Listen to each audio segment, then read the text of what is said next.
कलिकाल में जीव का कल्याण इतना सहज सरल और सस्ता है, तो फिर कल्याण में बाधा क्या है? 4 प्रकार के दोष ही कल्याण में बाधक हैं। कितने दोष? 4 दोष। इन 4 दोषों के कारण कलिकाल में मनुष्य का कल्याण नहीं हो पाता है।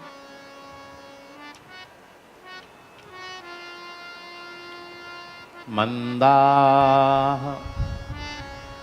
सुमंदमतयो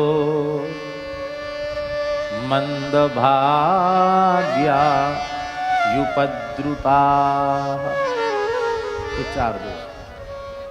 मंदाः, पहला दोष है मंदाह माने अलसाह, आलसी। सबसे पहला दोष है आलसी। भोजन में बिल्कुल आलसी नहीं है, भजन में निद्रा में भी आलसी नहीं। नींद आएगी तो कहीं भी सो जाएंगे, मंदिर में खड़े खड़े सो जाएं, कथा में सो जाएं, लीला में सो जाएं, कोई बाधा नहीं। साधन में हर जगह परेशान, आलस। सेवा में प्रमाद, साधन में प्रमाद, भोजन और शयन में बिल्कुल प्रमाद नहीं, संसार के व्यवहार में प्रमाद नहीं, परनिंदा परचर्चा में भी बिल्कुल प्रमाद नहीं, भजन के नाम पे प्रमाद। क्या करें, आज तो रात्रि को नींद ही नहीं आई, आज बहुत देर हो गई, आज माला पूरी नहीं कर पाए, आज अमुक व्यक्ति आ गए इसलिए हमारा नियम छूट गया। अरे कुछ न कुछ समस्या तो बनी रहेगी ना हमेशा। कभी ठंडी होगी ज़्यादा तो कभी गर्मी ज़्यादा होगी तो कभी बरसात होगी, कुछ न कुछ तो रहेगा ही। पर इस बहानेबाजी में हम लोगों का अमूल्य समय नष्ट हो रहा है। पहला दोष साधन में प्रमाद, ये पहला दोष है जो जीव के कल्याण में बाधक है। दूसरा दोष है सुमंदमति। एक तो होते हैं मंदमति। मंदमति माने मंद बुद्धि, देखे होंगे मंद बुद्धि। कई बच्चे मंद बुद्धि होते हैं ना, उनको ज्ञान नहीं होता है, जवान हो जाते तो भी मैया बाप को मंद बुद्धि बालकों की सार संभार करनी पड़ती, न बोल पावे, न समझ पावे, न देख पावे, बड़ी समस्या होती। क्या हो गया इसको? उनकी शकल सूरत भी अलग होती है, कहते ये मंद बुद्धि है, बोलते हैं कि नहीं? पर मंदमति मंद बुद्धि नहीं, सुमंदमति, ये दूसरा दोष है। बहुत चतुर चालाक है आदमी कलयुग का, बहुत पढ़ा लिखा, बहुत बुद्धिमान, अपने को बृहस्पति से कम नहीं समझता। हर आदमी अपने को पंडित समझता, विद्वान समझता है, और जो कुछ अच्छी उपदेश की बात आप उसे बता रहे हैं वो कहेगा तुम क्या बता रहे हो, वो गीता भागवत रामायण की बात तो हम पहले से जानते हैं। आप जो कुछ उसे अच्छी बात सुना रहे हो और पंडित बन रहे हो कि हमने बहुत अच्छी बात सुनाई, वो तुमसे ज्यादा जानता है, क्या सुनाओगे उसको?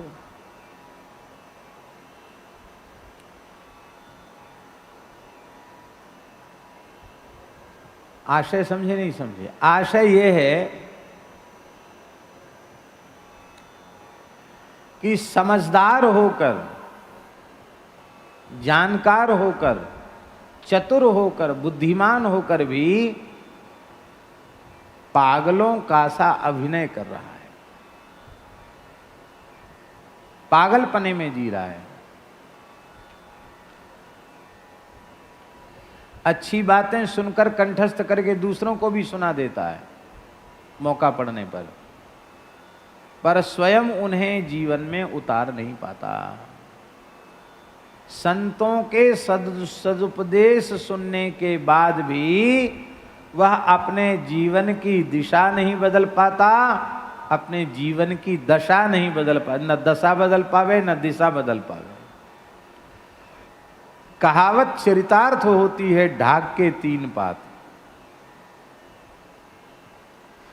आत्मनिरीक्षण करो तो क्या अंतर आया? जैसे पहले थे वैसे ही हैं, क्या अंतर आया? ये है सत्पुरुषों के उपदेशों को सुनकर भी अपने व्यवहार को, अपने जीवन को बदल न पाना, ये दूसरा दोष है। तीसरा दोष है कि भगवान की सबसे भारी कृपा जीव पर होती है तो उसको संत का संपर्क प्राप्त होता है।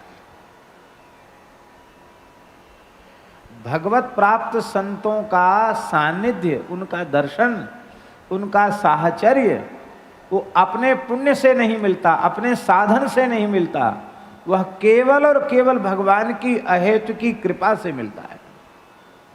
अपनी ओर देखते हैं तो हमको लगता है कि इतने संतों का दर्शन होने के बाद भी हम जैसे थे वैसे ही रह गए, हमने उनका विशेष लाभ प्राप्त नहीं कर पाया। यही है मंद भाग्य। ये तीसरा दोष है।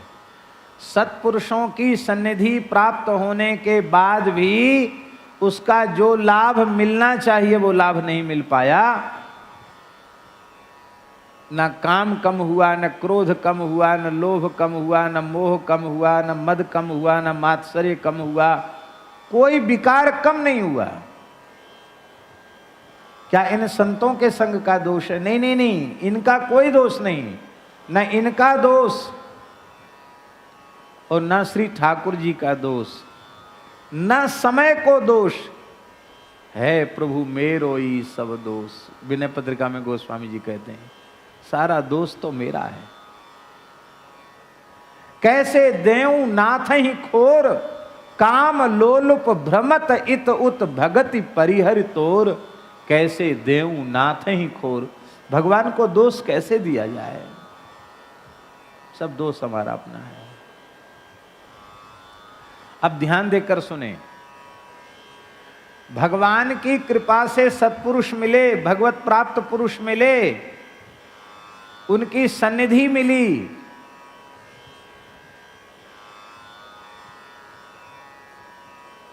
तो लाभ नहीं ले पाए।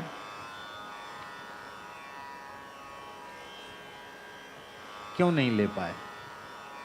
श्री प्रभुदत्त ब्रह्मचारी जी का दर्शन हुआ हमको खूब।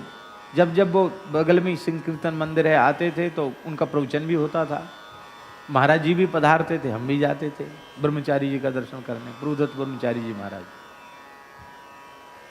कितने दिव्य महापुरुष थे। श्री हरि बाबा, उड़िया बाबा का तो दर्शन हमको हुआ नहीं, नाम लेकिन इनका भी सुना। पूज्य श्री सुदामा दास जी महाराज कितने दिव्य कोटि के संत थे। पूज्य श्री चंद्रशेखर बाबा, कितने संतों का नाम ले हम। संतों की सन्निधि, भैया जी बहुत ऊंची बात कह रहे हैं। संतों की सन्निधि मिलने के बाद भी हमें लाभ इसलिए नहीं मिलता कि संतों के संग करने में हमें कुछ सावधानियां रखनी चाहिए। वो सावधानियां हम नहीं रख पाते हैं। चार दोष न हो और हम संत का संग करें तो तत्काल लाभ होगा। ये हमारा भाव नहीं है, ये देवर्षि नारद जी का भाव है। नारद जी कह रहे हैं, ते मय्य पेता खिल चापलेर्भिके दान्ते धृतक क्रीडन केनुवर्तनी चक्रुः कृपाम यद्यपि तुल्य दर्शनाः शुश्रूषमाणे मुनयोल्प भाषिणी। भागवत जी का श्लोक है, प्रथम स्कंद का ही है ना। चक्रुः कृपाम यद्यपि तुल्य दर्शनाः। संतों के लिए नारद जी कह रहे हैं कि यद्यपि तुल्य दर्शनाः, यद्यपि संत तुल्य दृष्टि वाले होते हैं, समान दृष्टि उनकी होती है, उनकी दृष्टि में भेद नहीं होता, लेकिन फिर भी उन संतों ने मुझ बालक नारद के ऊपर विशेष कृपा कर दी। तो क्यों की कृपा? तो नारद जी कह रहे हैं कि मुझ में चार गुण उन्होंने देखे इसलिए कृपा कर दी। कौन? सबसे पहला गुण है चंचलता का अभाव। आप किसी भी सत्पुरुष की सन्निधि में हैं, आपको गंभीर रहना चाहिए, चांचल्य नहीं होना चाहिए, अस्थिरता नहीं होनी चाहिए, स्थिरता होनी चाहिए।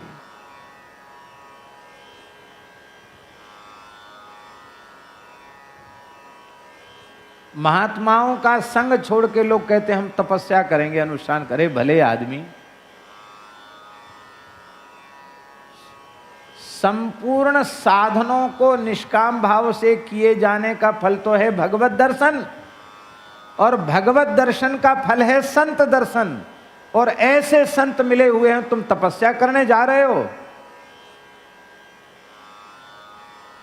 उनकी सन्निधि छोड़ के तुम्हारा जाने का मन करता क्यों है? सन्निधि में नहीं रहना चाहते। चंचलता पहला दोष। तो संत का लाभ लेना है तो पहला गुण होना चाहिए चंचलता का अभाव, गांभीर्य। दूसरा गुण है दांत। दांत माने जितेंद्रियता। जितेंद्रियता का अर्थ है विवेक पूर्वक अपनी इंद्रियों से पदार्थों को ग्रहण करना, ये जितेंद्रियता है। जितेंद्रियता माने ये नहीं कि हम देखें सुने बोले, नहीं, सब कुछ करें पर विवेक पूर्वक। जो देखना चाहिए वो देखें, जो सुनना चाहिए जो सुने, जो करना चाहिए जो करें। मर्यादित इंद्रियों से विषय को ग्रहण करें, ये है जितेंद्रियता। ये कितने? चंचलता का अभाव। दूसरा गुण है जितेंद्रियता। अजितेंद्रिय व्यक्ति को भी संत की सन्निधि का लाभ नहीं मिलता। और जितेंद्रियता का प्रमाण क्या है? बहुत ध्यान से सुने। जितेंद्रियता है केवल इसको जीत लेना, इसको।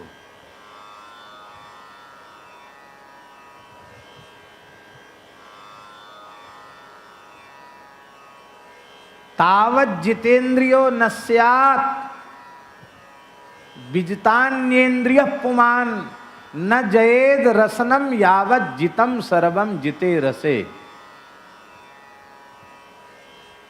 सारी इंद्रियों को जीत लिया किसी ने, किंतु इस जिह्वा को नहीं जीता, रसनेन्द्रिय को नहीं जीता, तो दत्तात्रेय भगवान 11वें स्कंद में कह रहे हैं कि वो कभी जितेंद्रिय नहीं हो सकता।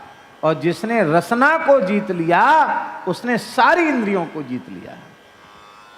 रसना को जीतना है, व्यर्थ की बकवाद न करना। रसना को जीतना है, खट्टे मीठे चटपटे पदार्थों को खाने की ललक न होना। जो भगवत प्रसाद मिल जाए, बिना कामना के, बिना संकल्प के, भगवान की कृपा से रूखा सूखा जो मिल जाए प्रेम से खा ले। जड़ भरत जी के सामने हलवा पूड़ी कचौड़ी रख दो तो उनको प्रसन्नता नहीं होती थी कि वाह आज तो तरमाल आ गए। और भैया जी उनकी भौजाइयाँ, भाभियाँ, उनको जला हुआ भात, सड़ा हुआ भात, और तो और चोकर, चोकर जानते हैं, भूसी, वो भूसी रख देती थाली में भर के, तो भूसी को भी उसी प्रेम से खा जाते जैसे कोई घी बूरा खा रहा हो। इसको कहते हैं जितेंद्रियता। समझे बाबूजी? कि बढ़िया साग तो चाहिए, चटनी तो चाहिए, गरम गरम फल का, ये नहीं। गड्ढा भरना है, गड्ढा भरना है, इस क्षुधा कुकुरी को टुकड़ा देना है, वो भी जो मिल जाए।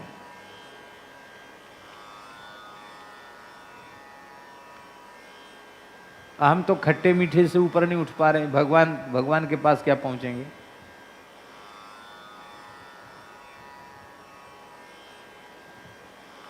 सबसे दुष्ट इंद्रिय है ये।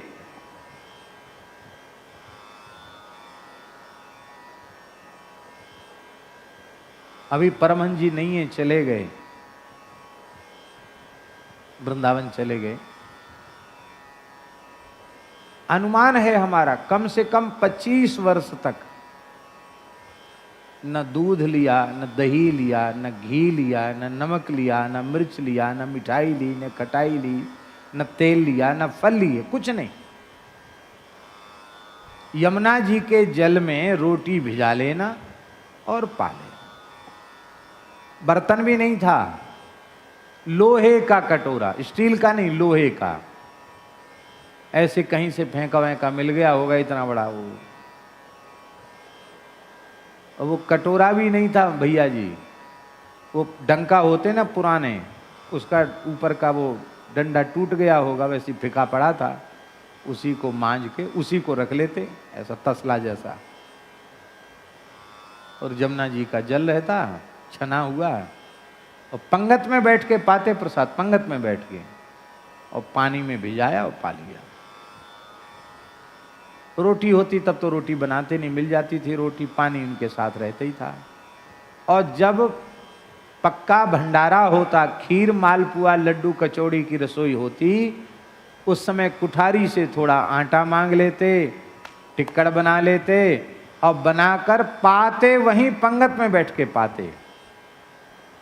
बगल में आमने सामने सब साधु खीर मालपुआ उड़ा रहे हैं, और वो उनके बीच में बैठकर पानी में भिजाकर रोटी खाते। एक दिन 2 दिन नहीं रुंगटा जी, कम से कम 25 साल। एक बार बहुत बीमार हो गए, कमजोर तो शरीर है ही है उनका, और उनको फिर महाराज जी रामकृष्ण मिशन हॉस्पिटल ले गए भर्ती कराने। भर्ती तो कर लिया। उस समय शक्ति स्वामी थे रामकृष्ण मिशन में, देखा होगा आपने, बहुत अच्छे संत थे। वो बड़े नाराज हो गए महाराज जी के ऊपर, बोले रे आपने कैसा मरीज भर्ती किया, कुछ नहीं खाता है, खिचड़ी खा लो, नहीं खाऊंगा, दाल खा लो, नहीं, दाल पी लो, नहीं खाऊंगा, कुछ नहीं खाएगा, क्या खाएगा, जहर खाएगा, क्या खाएगा, गोली खा लो, नहीं खाऊंगा, सिरप पी लो, नहीं पीऊंगा, मीठा है खट्टा है, कुछ नहीं, खट्टा मीठा खाते नहीं, ले जाओ इस मरीज को। होश में तो आ गए थे, कोई कैसा मरीज कुछ खाता पीता नहीं। महाराज जी से कहा, महाराज जी ने बड़े प्रेम से समझाया, परमहंस जी अब पूरी साधना हो गई आपकी, अब कुछ बाकी नहीं है, अब जो भगवान को भोग लगता है, जो अपने आप आ जाए उसको प्रेम से पा लिया। महाराज जी ने पवाना शुरू किया तो उन्होंने पाना शुरू किया।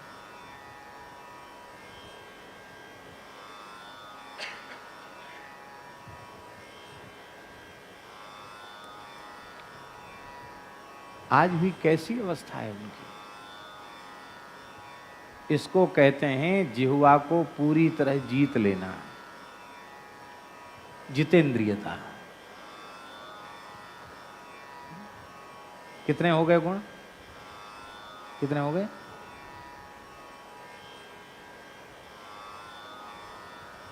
चंचलता का अभाव, जितेंद्रियता।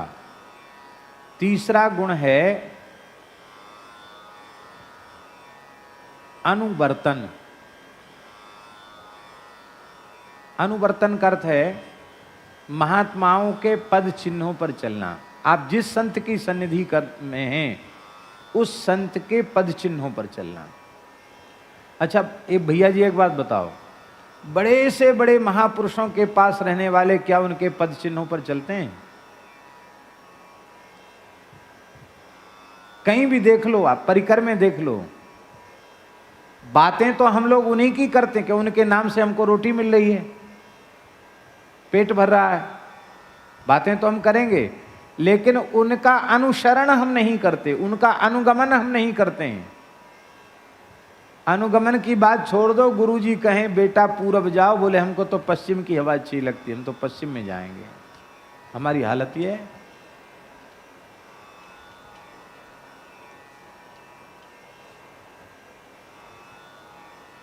चौथा गुण अल्प भाषण। जिस किसी भी महापुरुष की आप सन्निधि में हैं, उनसे जितना आवश्यक समझो, अत्यंत आवश्यक समझो, उतना बोलो, क्योंकि अधिक बोलने में कभी न कभी उनकी अवज्ञा हो ही जाएगी, अमर्यादा हो जाएगी, अवज्ञा हो जाएगी। अल्प भाषण का मतलब ये नहीं कि वो कुछ पूछें तो गुम सुम रह जाओ, ऐसा नहीं है। तो अब बताओ गुरु कौन भयो, चेला कौन भयो? कहने को तो हम शिष्य हैं, पर हम ही गुरु बन बैठते हैं। अल्प भाषण, बहुत बोलने से भी अवज्ञा हो जाती है। तो यदि हम संतों का लाभ लेना चाहते हैं तो गंभीरता, जितेंद्रियता, अनुवर्तन और अल्प भाषण, ये 4 गुण यदि हमारे जीवन में आ जाएंगे तो किसी भी साधु का संग करोगे आपको उसका पूरा लाभ मिलेगा। ये है मंद भाग्य, तीसरा दोष है। और चौथा दोष है प्रपंची स्वभाव, उपद्रवग्रस्त जीवन। इतने उपद्रव हमने पाल रखे हैं कि वो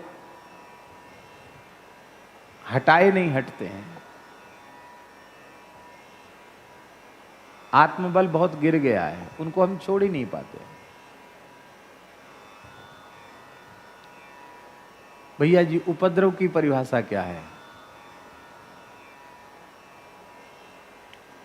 बहुत लंबी चौड़ी परिभाषा नहीं है।